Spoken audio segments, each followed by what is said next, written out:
Hello students, मैं कोमल गुप्ता आपकी chemistry teacher और आज हम पढ़ने वाले हैं इनऑर्गेनिक केमिस्ट्री का chapter number 4 D and F block. भाई डी एंड एफ ब्लॉक के बारे में हम बहुत सारी बातें ऑलरेडी कर चुके हैं और डी ब्लॉक तो हम ख़त्म कर चुके थे लास्ट क्लास में। तो आज की क्लास में हम शुरू करने वाले हैं हमारा एफ ब्लॉक। भाई एफ ब्लॉक क्या है? एफ ब्लॉक में हमारे वो सारे एलिमेंट्स आते हैं जो हमारे डी ब्लॉक के लैंथेनम और एक्टिनम सीरीज के अंदर कंसीडर होते हैं। लैंथेनम और एक्टिनम सीरीज को हमने अलग एक ब्लॉक में डाल दिया जिसको हमने नाम दिया है एफ ब्लॉक। तो लैंथेनम और एक्टिनम जो है ये दोनों एलिमेंट्स तो किसके पार्ट है? भाई ये दोनों हमारे डी ब्लॉक के ही पार्ट है। लेकिन इसके बाद का जो एलिमेंट कौन सा है भाई? सीरियम, जिसका एटॉमिक नंबर है 58 और हमारा एटॉमिक नंबर 71 जो कि है एल-यूटेटियम का, वो कहाँ पे आते हैं? लैंथेनाइट सीरीज एफ ब्लॉक के अंदर। नेक्स्ट हमारे हैं एक्टिनम जो कि थोरियम से शुरू होते हैं जिसका एटॉमिक नंबर है भाई 90 और कहाँ पे ख़त्म होते हैं? लॉरेंशियम में जिसका एटॉमिक नंबर है 103। तो ये सारी बात करेंगे हम हमारे एफ ब्लॉक के अंदर। पहले हम लैंथेनाइट्स पढ़ेंगे क्योंकि लैंथेनाइट्स पहले आते हैं। जैसे हमने डी ब्लॉक के अंदर 3D 4D 5D पढ़े थे वैसे ही हम यहाँ पे पहले लैंथेनाइट्स पढ़ेंगे, फिर हमारे एक्टिनाइट्स की बात हम यहाँ करेंगे। तो भाई लैंथेनाइट्स के बारे में और एक्टिनाइट्स के बारे में जो सबसे पहले कॉमन चीज़ें हैं एफ ब्लॉक की, पहले हम उसके बारे में थोड़ा सा बात करते हैं। Elements of F block are soft in nature. भाई एफ ब्लॉक के जो एलिमेंट्स होते हैं वो नेचर वाइज कैसे होते हैं? सॉफ्ट होते हैं। और जब इनको लाइट में एक्सपोज किया जाता है तो क्या करते हैं? ये ऑक्सीडाइज हो जाते हैं, तैयार ही बैठे रहते हैं ऑक्सीडाइज होने के लिए। थोड़ी सी इनको लाइट मिली, एयर मिली, ये क्या हो जाते हैं? ऑक्सीडाइज हो जाते हैं। In F block the E enter to inner F orbital first. यहाँ पे जो हमारे इलेक्ट्रॉन्स हैं वो सबसे पहले कहाँ जाते हैं भाई? इनर ऑफ ऑर्बिटल में। जैसे डी ब्लॉक के एलिमेंट्स कहाँ जा रहे थे? n-1d में, और हमारे फिर पहले क्या था भाई? ns। तो वैसे ही एफ ब्लॉक के एलिमेंट्स पहले कहाँ जाते हैं? उनका इलेक्ट्रॉन पहले एफ में, फिर डी में और फिर हमारी एंड सब शेल में एस के पास जाएगा। जैसे कि F block is also called inner transition element. F block को हम क्या भी कहते हैं? Inner transition element. और डी ब्लॉक को क्या कहते हैं? Transition elements.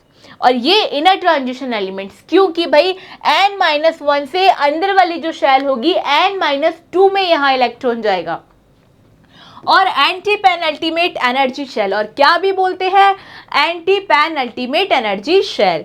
भाई n-2f सब शेल में कहा जाते हैं इनके इलेक्ट्रॉन्स की फिलिंग होती है। कैसे फिलिंग होती है भाई? पहले n-2f में जाएगा इलेक्ट्रॉन, उसके बाद हमारा जाता है n-1d में और ns में। ऐसे इलेक्ट्रॉन की हम यहाँ पे फिलिंग करेंगे। ये सब अभी हम सीखने वाले हैं और एफ ब्लॉक बहुत इंटरेस्टिंग है। आपको बहुत सारी नई नई बातें यहाँ पता चलेगी कि अच्छा एफ ब्लॉक में ऐसे भी होता है, अच्छा एफ ब्लॉक के एलिमेंट्स ऐसे हैं। बहुत इंटरेस्टिंग है। Electrons enter inner D orbital, और देखो डी में तो कहाँ जाएगा? इनर में, और एफ में कहाँ जाता है? एंटी पेनल्टीमेट शेल में, मतलब n-2 वाली शेल के अंदर। अब शुरू करते हैं हम हमारे लैंथेनाइट्स के बारे में। भाई लैंथेनाइट सीरीज शुरू होती है 57 से 71 तक। सीरियम से लेके ल्यूटेशियम तक यहाँ के एलिमेंट्स आते हैं। पीरियड नंबर 6 में और ग्रुप नंबर 3 में आता है। ग्रुप नंबर 3 में कौन सी लाइन में आते हैं? स्कैंडियम, यट्रियम, लैंथेनम, और इसके नीचे ये आता है हमारा एक्टिनम। तो ये तो ग्रुप नंबर 3 है।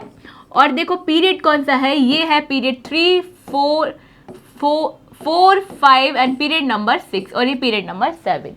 तो ऐसे देखो ग्रुप 3 और पीरियड 6 में आते हैं हमारे lanthanum. They are very reactive element so do not found in free state in nature. बहुत रिएक्टिव होते हैं डी ब्लॉक के elements. Even D block F block के जो एलिमेंट्स हैं लैंथेनाइट से ज़्यादा तो एक्टिनाइट्स के और भी ज़्यादा रिएक्टिव होते हैं। आपको पता चलेगा एक्टिनाइट्स के बारे में जब हम पढ़ेंगे कि कितने ज़्यादा रिएक्टिव एलिमेंट्स हैं। They are reactive elements so do not found in free state. अगर ये फ्री स्टेट में मिलेंगे तो देखो एयर होती है, एयर से एक्सपोज होंगे तो ब्लास्ट करेंगे, रिएक्शन करेंगे, या नेचर में भाई मॉइस्चर भी प्रेजेंट होता है तो मे बी ये मॉइस्चर से रिएक्शन करके भी क्या करे? कोई रिएक्शन करे, क्योंकि बहुत रिएक्टिव तो ऑलरेडी है। इसीलिए क्या होता है, ये हमेशा कैसे में पाए जाते हैं, कभी फ्री स्टेट में नहीं पाए जाते, कंबाइंड फॉर्म में या फिर किसी एलिमेंट या कंपाउंड स्टेट में ये हमें मिलते हैं। Lanthanum are also known as rare earth metal. इनको हम क्या भी बोलते हैं, रेयर अर्थ मेटल भी बोलते हैं। देखो ये फटाफट से तो नहीं मिलते, रेयरली अर्थ में पाए जाते हैं, और इसीलिए तो एफ ब्लॉक को लास्ट में हमने लिखा, बहुत लास्ट में जाके ये मिले, इसलिए हमने इनको क्या बोला, रेयर अर्थ मेटल। ये है हमारे एफ ब्लॉक के एलिमेंट्स और उनका ऑक्सीडेशन स्टेट। इलेक्ट्रॉनिक कॉन्फ़िगरेशन देखो कैसा होता है इनका इलेक्ट्रॉनिक कॉन्फ़िगरेशन, ये बहुत ज़रूरी चीज़ है। एफ ब्लॉक से ज़्यादा क्वेश्चन नहीं आते, लेकिन जो क्वेश्चन आते हैं भाई वो यहीं से आते हैं। इलेक्ट्रॉनिक कॉन्फ़िगरेशन से एफ ब्लॉक के अंदर क्वेश्चन बहुत बार पूछा गया है। इवन सबसे ज़्यादा प्रायोरिटी तो भाई क्वेश्चन पूछने की इसके इलेक्ट्रॉनिक कॉन्फ़िगरेशन से ही होती है। एफ ब्लॉक के अंदर लैंथेनाइट का इलेक्ट्रॉनिक कॉन्फ़िगरेशन जो हम जनरल लिखते हैं वो क्या लिखते हैं, N-2F के अंदर 0 से लेके इलेक्ट्रॉन 14 तक जाएंगे। और देखो अब तुम मज़ेदार बात, N-1 जो हमारी D वाली शेल है उसके अंदर कहाँ तक जाएंगे इलेक्ट्रॉन, 0 या 1, या तो प्रोबेबिलिटी होगी 0 इलेक्ट्रॉन भरे या फिर होगी 1 इलेक्ट्रॉन भरे। उसके बाद NS2 के अंदर तो हमेशा 2 ही इलेक्ट्रॉन की फिलिंग होगी। जैसे कि हमारा देखो यहाँ पे 4th, 5th और 6th, ये N-1 और N-2। लैंथेनम, सीरियम, यहाँ से देखो ये हमारी सीरीज शुरू हुई एफ ब्लॉक वाली, तो यहाँ से लेके और हमारी पूरे एफ ब्लॉक एलिमेंट्स ल्यूटेशियम तक खत्म होते हैं। ये आपको ब्लॉक पूरा ऐसा मिलता है पीरियोडिक टेबल में, क्योंकि हमने इसके इलेक्ट्रॉनिक कॉन्फ़िगरेशन लिखे इसलिए हमने इसको ऐसा लिख दिया। टोटल 14 एलिमेंट्स हमारे हर एक सीरीज में होते हैं, लैंथेनम में भी और एक्टेनम में भी, और साथ में लिख रहे हैं उनके इलेक्ट्रॉनिक कॉन्फ़िगरेशन। ये उनके इलेक्ट्रॉनिक कॉन्फ़िगरेशन है, और साथ में देखो क्या है, ऑक्सीडेशन स्टेट भी इन सबकी लिखी हुई है। अब तुम्हें मैं एक बात बताती हूँ, ये जो ऑक्सीडेशन स्टेट्स इनकी लिखी हुई है और इनके इलेक्ट्रॉनिक कॉन्फ़िगरेशन में सबसे एक्सेप्शनल एग्जाम्पल कौन सा है भाई, गैडोलीनियम का। गैडोलीनियम में क्या होता है, इसको हाफ फिल्ड करने के चक्कर में यहाँ पे इलेक्ट्रॉन स्टेबल इलेक्ट्रॉनिक कॉन्फ़िगरेशन में जाने की कोशिश करता है। तो ये एक्सेप्शनल एग्जाम्पल है, और एक्सेप्शनल है इसलिए इम्पॉर्टेंट है, और भाई एक्सेप्शनल एग्जाम्पल ही पेपर में पूछे जाते हैं, तो अच्छे से याद करना। और मैं बोल रही हूँ एफ ब्लॉक के अंदर तो इलेक्ट्रॉनिक कॉन्फ़िगरेशन से ही क्वेश्चन मैक्सिमम टाइम्स पूछा जाता है, ठीक है। तो आपको इलेक्ट्रॉनिक कॉन्फ़िगरेशन, अब साथ में हम बात करते हैं इनके ऑक्सीडेशन स्टेट की।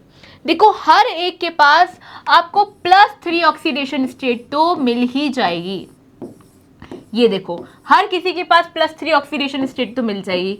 इसका मतलब एक कॉमन बात क्या है कि हमारे एफ ब्लॉक की लैंथेनाइट सीरीज के जितने भी एलिमेंट्स हैं सब कौन सी स्टेट में तो प्रेजेंट होते ही होते हैं भाई, +3 में तो सारे एलिमेंट्स प्रेजेंट होते हैं। देख रहे हो आप, सारे +3 में तो प्रेजेंट है ही। अब +2 में और +4 में कुछ ही स्टेबल है, कुछ ही क्या करते हैं, एग्जिस्ट करते हैं। अब तुम यहाँ देखो जिनके पास ब्रैकेट है और कुछ एक के पास मैंने अंडरलाइन भी किया हुआ है। देखो यहाँ पे जैसे इसके पास अंडरलाइन किया हुआ है, नेक्स्ट भाई यहाँ पे इकलौता एलिमेंट है जिसको अंडरलाइन है, और बाकी के कैसे हैं, ब्रैकेट वाले एलिमेंट्स भी आपको दिखते हैं। देखो जैसे +4 ब्रैकेट में है, ये ब्रैकेट में, इनका क्या मतलब है, ये देखो कुछ एलिमेंट्स ब्रैकेट में है, कुछ अंडरलाइन में है, और बाकी सबके पास तो +3 ऑक्सीडेशन स्टेट प्रेजेंट है ही। इनका क्या मतलब है ये हम पढ़ते हैं ऑक्सीडेशन स्टेट में। मैंने इनको अलग अलग मेंशन क्यों किया है, देखो फिजिकल प्रॉपर्टीज़ के अंदर हम बात करेंगे इनकी स्टेबिलिटी की। बेसिसिटी ऑफ लैंथेनाइट्स कहाँ से शुरू होती है, देखो जैसे जैसे हम कहाँ जाते हैं, लेफ्ट से राइट की तरफ आते हैं, क्या होता है, जनरली साइज डिक्रीज होता है। बिल्कुल हम यहाँ भी जाते हैं तब साइज डिक्रीज होता है। इकलौता डी ब्लॉक में कुछ एक्सेप्शंस थे, आधे में साइज डिक्रीज होता है, फिर इक्वल होता है, फिर इंक्रीज हो जाता है, वो हमने पढ़ लिए स्क्रीनिंग इफेक्ट और शील्डिंग इफेक्ट की वजह से वहाँ कुछ चेंजेस आते हैं। यहाँ पे क्या है भाई, लैंथेनाइट से और ये ल्यूटेशियम तक यहाँ इलेक्ट्रॉन्स में क्या होता है, साइज एलिमेंट्स में डिक्रीज होता है। अब एलिमेंट में साइज डिक्रीज हो रहा है तो क्या होगा, बेसिसिटी भी डिक्रीज होती है। तो when we go from left to right then period of the size and basicity दोनों क्या होती हैं, यहाँ पे डिक्रीज होती हैं। बेसिसिटी और साइज दोनों डिक्रीज होता है जब हम लेफ्ट टू राइट जाते हैं। अब यहाँ पे मैंने आपको ऑक्सीडेशन स्टेट में बताया कुछ, एक तो है हमारे +3 वाले जो कि बोल्ड है, बाकी अंडरलाइन वाले जैसे कि +2 था, और बाकी है स्मॉल ब्रैकेट में। अब आप देखो जितने भी एलिमेंट्स क्या थे +2 ब्रैकेट वाले थे वो सारे कैसे हैं, बहुत अनस्टेबल है। अगर हमारा एलिमेंट इनमें मिलेगा तो भाई हमारा एलिमेंट अनस्टेबल स्टेट में हमें मिलेगा। और अगर कैसा मिलेगा, +2 अंडरलाइन वाला जैसे यूरोपियम मिलता है, तब क्या है वो हाईली स्टेबल एलिमेंट मिलेगा अगर +2 में होगा। अदरवाइज तो +3 में तो प्रेजेंट होंगे ही होंगे सारे एलिमेंट्स। तो ये बात है इनके ऑक्सीडेशन स्टेट की। हमने इनकी बेसिसिटी की बात कर ली और इनके ऑक्सीडेशन स्टेट की भी हमने बात कर ली। अब नेक्स्ट हम यहाँ बात करते हैं, since the most stable oxidation state of lanthanide is +3। ये बात हमने देख ली, सबका +3 ऑक्सीडेशन स्टेट तो कॉमन प्रेजेंट है ही है। Hence, iron in +2 state tends to change to +3 state by loss of electron, and those in +4 state tends to change to +3 by gain an electron। भाई ये बहुत कॉमन सी बात है, +3 से अगर +2 में जा रहा है तो क्या कर रहा है, इलेक्ट्रॉन का लॉस कर रहा है। अगर +4 में जा रहा है तो इलेक्ट्रॉन को गेन कर रहा है। कहाँ से कर रहा है भाई, +3 स्टेट से, गेन और loss. That is why Sm+2, Europium +2 and Yttrium +2 are reducing agent, while Ce+4 and Thorium +4 are oxidizing agent। ये अपनी मैक्सिमम ऑक्सीडेशन स्टेट में है तो ये क्या करेंगे, ऑक्सीडाइजिंग एजेंट की तरह बिहेव करेंगे। जो खुद अपनी मैक्सिमम ऑक्सीडेशन स्टेट में है, अब वो खुद तो ऑक्सीडाइज होगा नहीं, क्या करेगा, दूसरों को रिड्यूस करेगा। और जो अपनी रिड्यूसिंग एजेंट में है, जो अपनी मैक्सिमम किस में है, मिनिमम अपनी ऑक्सीडेशन स्टेट में है, वो खुद एकदम क्या है, रिड्यूस्ड है, रिड्यूसिंग एजेंट की तरह बिहेव करेंगे। तो क्या करेंगे, ऑक्सीडाइज ही करेंगे। ये एक बेसिक बात है हमारे लैंथेनाइड्स के एलिमेंट के बारे में। नेक्स्ट यहाँ पे हम बात करते हैं, these +2 and +4 oxidation states are due to the extra stability of empty, half filled और फुली फिल्ड d ऑर्बिटल्स। यहाँ पे ये क्या बोल रहा है कि आपको जो यहाँ पे ये वेरिएबल ऑक्सीडेशन स्टेट्स मिलते हैं +2, +3 एंड +4, क्यों मिलते हैं, क्योंकि देखो कोई भी इलेक्ट्रॉन +2 में जा रहा है +3 को छोड़ के, क्यों जाएगा, या तो वो हाफ फील्ड स्टेबिलिटी गेन कर रहा होगा, या फुली फील्ड, या फिर एम्प्टी ऑर्बिटल की वजह से। अगर वो +4 में जा रहा है +3 से, तो भी क्या हो रहा होगा भाई, या तो वो बहुत स्टेबल स्टेट में जाना चाह रहा है, क्योंकि +4 में जाने पे में भी हो सकता है उसके पास क्या होता होगा, d ऑर्बिटल एम्प्टी हो जाता होगा, या क्या हो रहा होगा, उसके f ऑर्बिटल में से इलेक्ट्रॉन हाफ फिल्ड होते होंगे, या क्या हो रहा होगा, उसके f ऑर्बिटल के सारे इलेक्ट्रॉन फुली फिल्ड होते होंगे। इसीलिए वो क्या काम करता है, अपने वेरिएबल ऑक्सीडेशन स्टेट यहाँ पे शो करता है। Due to large energy gap between 4f and 5d orbitals, they show limited number of oxidation state.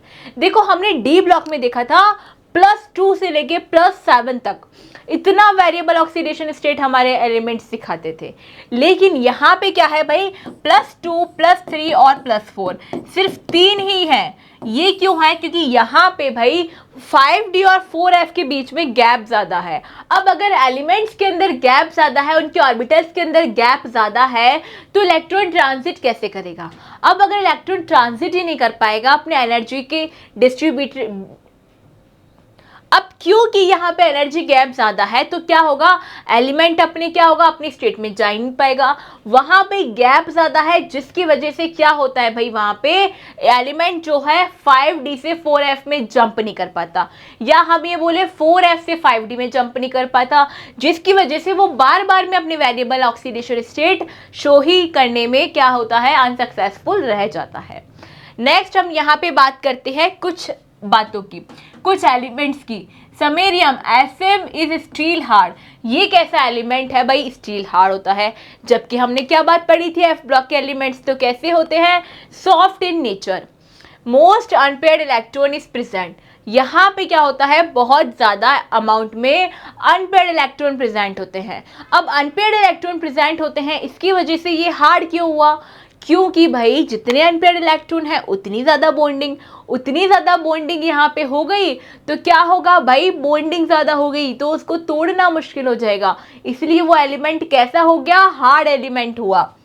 PM is the only synthetic radio active lanthanide. देखो भाई, रेडियो एक्टिव एलिमेंट जो है वो हमारे एक्टिनाइड सीरीज के अंदर मिलेंगे सारे, लेकिन लैंथेनाइड्स के अंदर इकलौता है, कौन सा है, PM is the only man made radio active lanthanide. They are generally silvery white soft metal. ये बात हमारे लैंथेनाइड्स के लिए है, ये कैसे होते हैं, generally silvery white soft metal होते हैं। जैसे आपने सोडियम देखा है लैब में कभी, काइंड ऑफ वैसे ही हमें ये एलिमेंट्स दिखते हैं। Most of the trivalent metal ions are coloured due to FF transition. ये क्या कह रहा है कि जिनके पास भी most of them +3 oxidation state रखते हैं वो कैसे होते हैं, कलर्ड होते हैं। क्यों होते हैं, क्योंकि वहां होता है FF ट्रांजिशन। जैसे हमने D ब्लॉक के अंदर T2G EG ट्रांजिशन पढ़े थे, क्योंकि T2G से इलेक्ट्रॉन EG में जाते हैं, EG से T2G में जब आते हैं तो एनर्जी के फॉर्म में वो कलर में क्या करते हैं, रिफ्लेक्शन दिखाते हैं। वैसे ही यहाँ पे DD ट्रांजिशन की जगह ये F ब्लॉक के एलिमेंट्स हैं, तो यहाँ होता है भाई FF ट्रांजिशन। तो इस FF ट्रांजिशन की वजह से ये सारे एलिमेंट्स कलर शो करते हैं, एक्सेप्ट लैंथेनम एंड ल्यूटेटियम।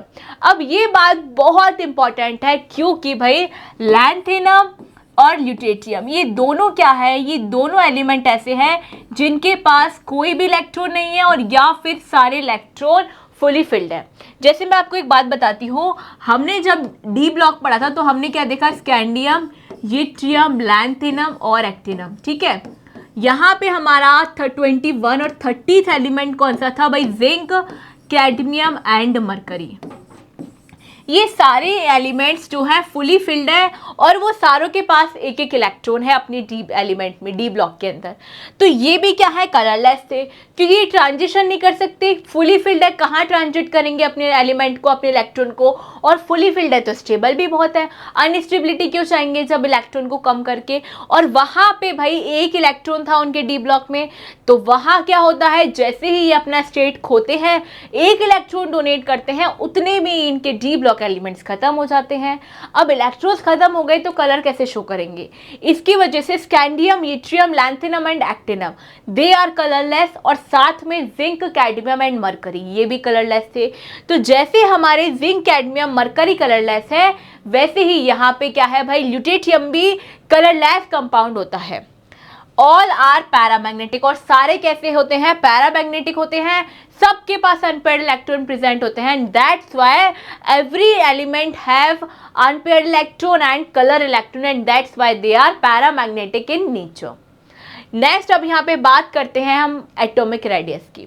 देखो लैंथेनम से ल्यूटेटियम तक जब हम जाते हैं तो इनकी एटॉमिक रेडियस डिक्रीज होती है। क्यों डिक्रीज होती है, सीधी सी बात है, इलेक्ट्रॉन पेन अल्टीमेट शेल में जा रहा है, n-2 में जा रहा है भाई, कोई छोटी मोटी बात थोड़ी है। देखो n भी नहीं, n-1 भी नहीं, इलेक्ट्रॉन इतनी अंदर जा रहा है, तो वहाँ पे भाई शील्डिंग इफेक्ट बहुत बढ़ता है।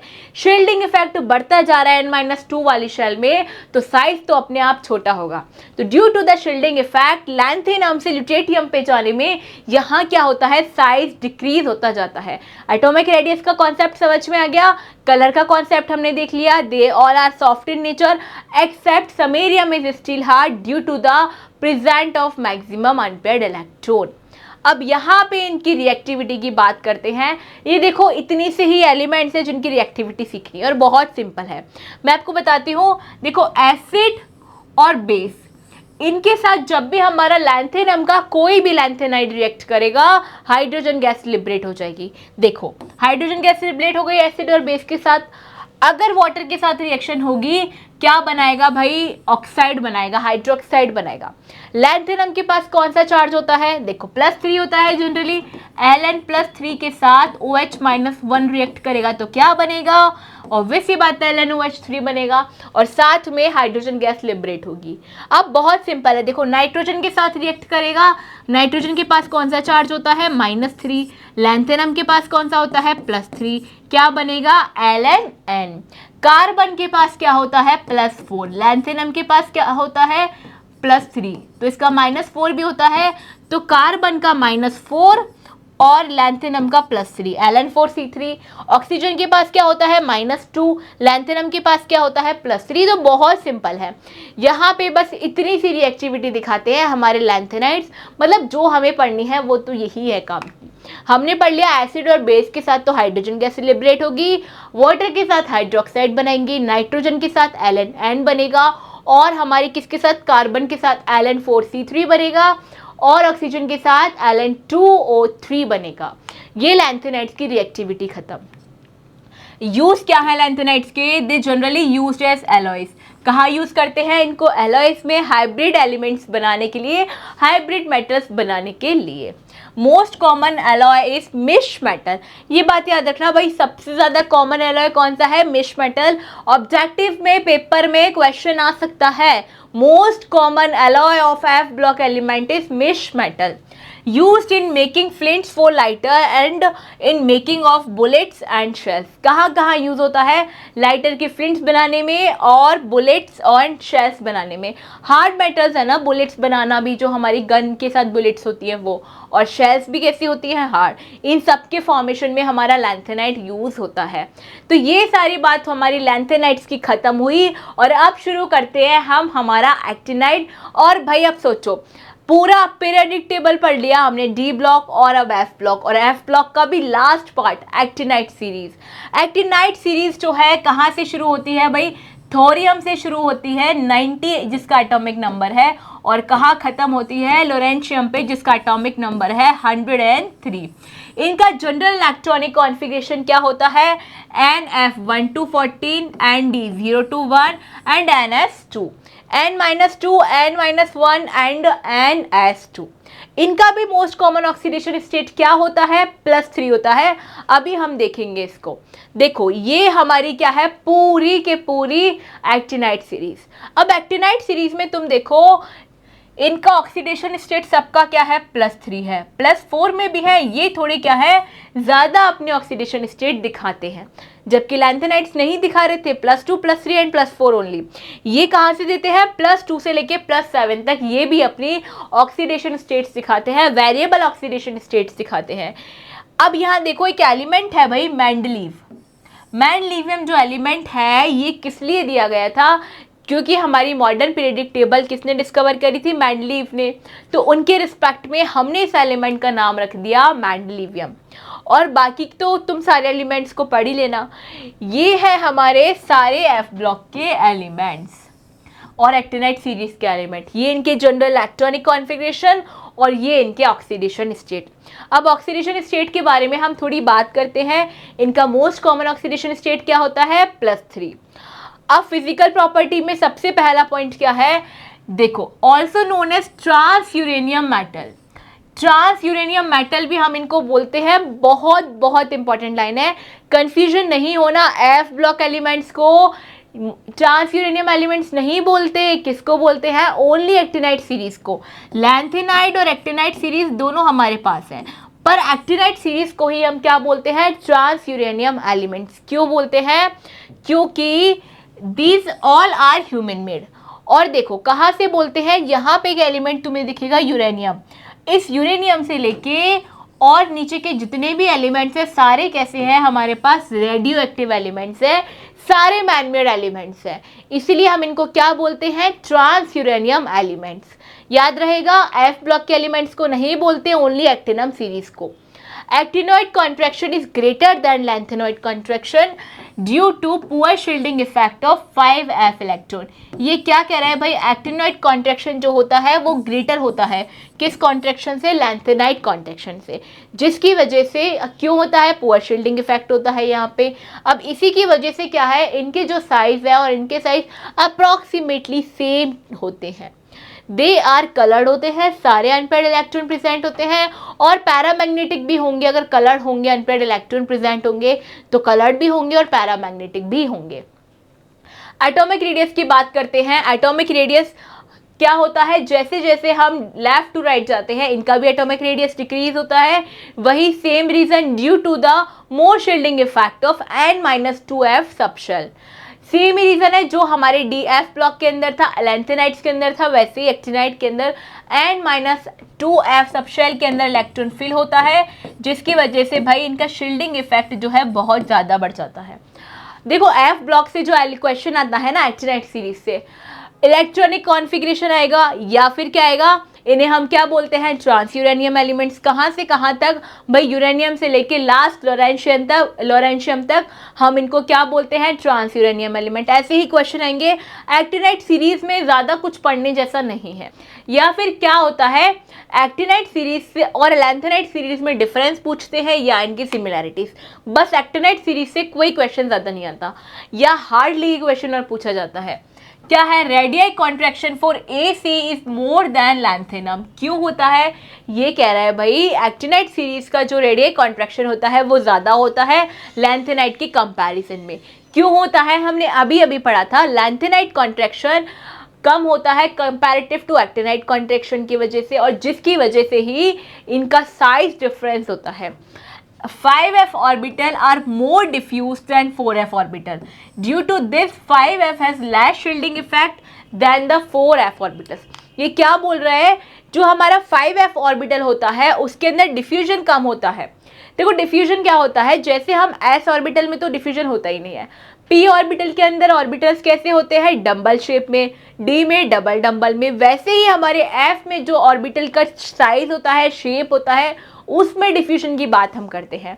5f ऑर्बिटल्स कैसे होते हैं, ज़्यादा डिफ्यूज होते हैं।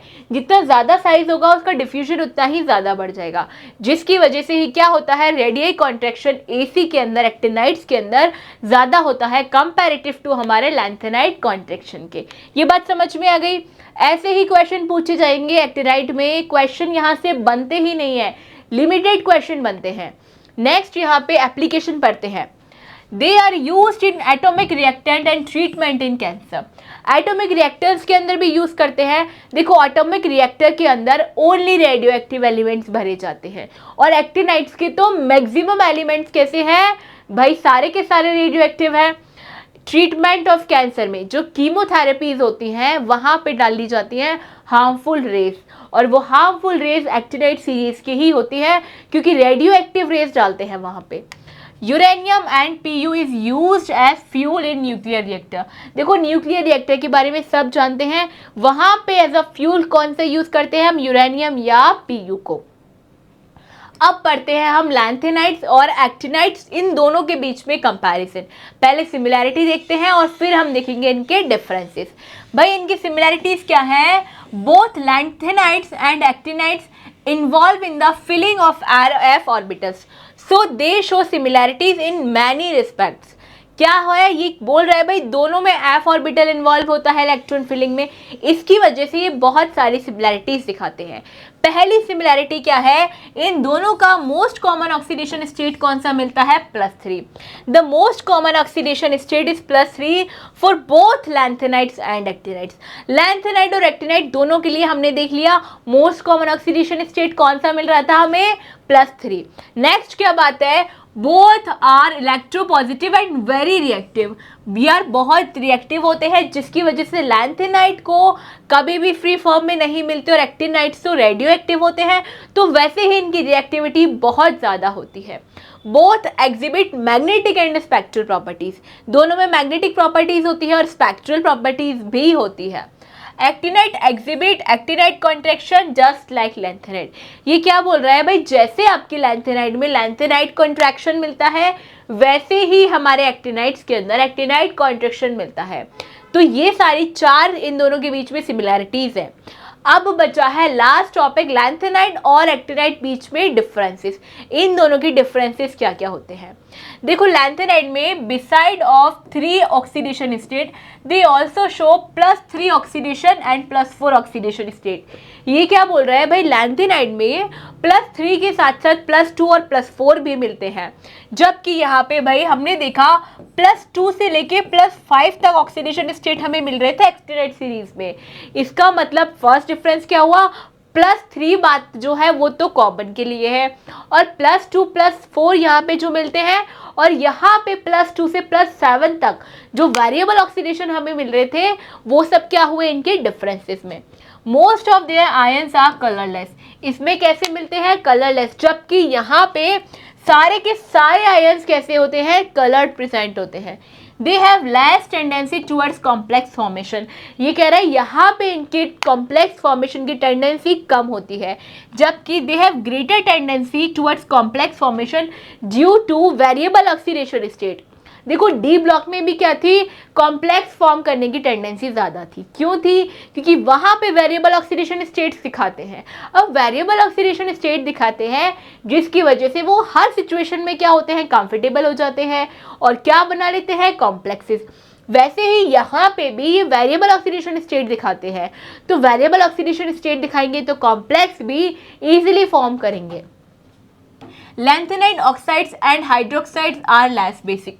जो लैंथेनाइड और एक्टिनाइड के, जो लैंथेनाइड के ऑक्साइड्स और हाइड्रोक्साइड्स है वो कैसे हैं? बेसिक तो है पर कम बेसिक है, जबकि इसके क्या है? Oxides and hydroxide are basic. यहाँ भी क्या होते हैं? ये बेसिक होते हैं। Do not form oxocation. ये ऑक्सोकेटायन फॉर्म नहीं करते, जबकि ऑक्सोकेटायन फॉर्म करते हैं जैसे कि यूरेनियम +2 PuO2+2। यहाँ पे ऑक्सोकेटायंस ये फॉर्म करते हैं। Except promethium they are non radio active. हमने देखा सिर्फ पीएम ही ऐसा था जो कैसा था भाई? Radio active. बाकी सारे कैसे थे? Non radio active. जबकि एक्टिनम में तो क्या है? सारी सीरीज ही रेडियो एक्टिव एलिमेंट से भरी हुई है। They magnetic properties can be explain easily. इनकी मैग्नेटिक प्रॉपर्टीज को हम इजीली एक्सप्लेन कर सकते हैं, जबकि इनकी को एक्सप्लेन करना बहुत मुश्किल है। And reason behind that is they are radio active elements. तो इन पे टेस्ट परफॉर्म करना भी बहुत आसान काम नहीं है। इनकी कोई भी टेस्ट के लिए हमें बहुत ज़्यादा क्या करना पड़ता है? मेहनत यहाँ करनी पड़ेगी। तो ये सारी बात हुई हमारे D and F block elements के बारे में ख़त्म। तो अगला चैप्टर हम शुरू करेंगे कोऑर्डिनेशन कंपाउंड्स। लेकिन तब तक आपको क्या करना है भाई? डी एंड एफ ब्लॉक को अच्छे से पढ़ना है।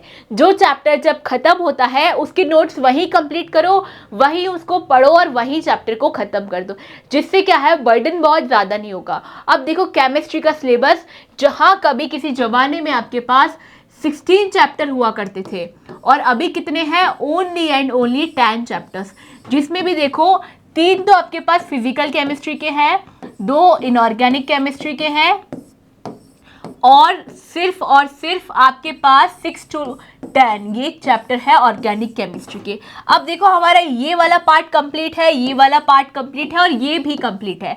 अब एक चैप्टर बचा है। अब तुम सोचो तुम्हारे पास कितना सारा टाइम है पूरा हमारा सिलेबस कंप्लीट हुआ कितनी जल्दी, क्योंकि सिलेबस ही इतना आधा हो गया। अगर यहाँ पे मेटलर्जी, पी ब्लॉक जैसे एलिमेंट्स अगर आपको चैप्टर्स पढ़ने पड़ जाते ना, एक महीने के चैप्टर्स हैं वो, तो आपके पास बहुत गोल्डन अपॉर्चुनिटी है अच्छे मार्क्स गेन करने की। तो क्या करना है? अच्छे से पढ़ना है और बढ़िया से मार्क्स एग्जाम में लेके आने हैं और मतलब एकदम फोड़ के रख देना है पेपर। तो और डी एंड एफ ब्लॉक भी कितना सिंपल चैप्टर है, लाइन टू लाइन एनसीईआरटी का हमने यहाँ पे मेंशन है।